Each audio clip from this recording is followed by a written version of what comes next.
Hi hello friends, నేను మీ BSK. మీ ఓటుని వేరే వాళ్ళు వేశారా? ఏం పర్వాలేదు, నేనే అసలైన ఓటర్ను అని సవాల్ చేయండి. టెండర్ ఓటును వేయచ్చు. ఎన్నికల్లో ఓటు వేసేందుకు పోలింగ్ కేంద్రానికి వెళ్ళేసరికి మీ ఓటును వేరే వారు వేశారా? అయితే దిగులు పడాల్సిన అవసరం లేదు. మీకు టెండర్ ఓటు వేసే హక్కును ఎన్నికల సంఘం కల్పించింది. ఎలక్ట్రానిక్ ఓటింగ్ మిషన్ ఈవీఎం ద్వారా కాకుండా పేపర్ బ్యాలెట్ ద్వారా ఓటు వేసే అవకాశాన్ని కల్పించారు. టెండర్ బ్యాలెట్ ఓటర్ల వివరాలను ఎన్నికల అధికారులు ఫామ్ 17(b)లో రికార్డ్ చేస్తారు.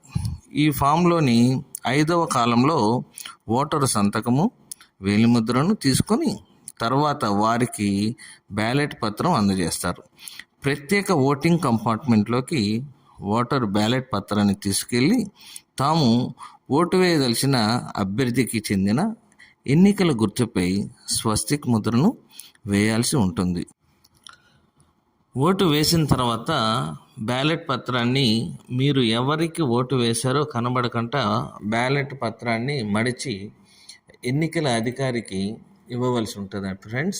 ఎన్నికల అధికారి గారికి ఇచ్చిన తర్వాత అధికారి ఆ పత్రాన్ని టెండర్ ఓటుగా పరిగణించి మార్క్ చేసి ప్రత్యేక ఎన్వలప్లో వేరుగా ఉంచడం అనేది జరుగుతుంది ఫ్రెండ్స్.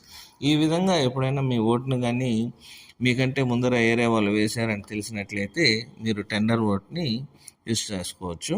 అలాగే రేపు ఎలక్షన్స్ కాబట్టి ఖచ్చితంగా పెద్దవాళ్ళు ఎర్లీ మార్నింగే వెళ్ళి ఓటు వేయండి.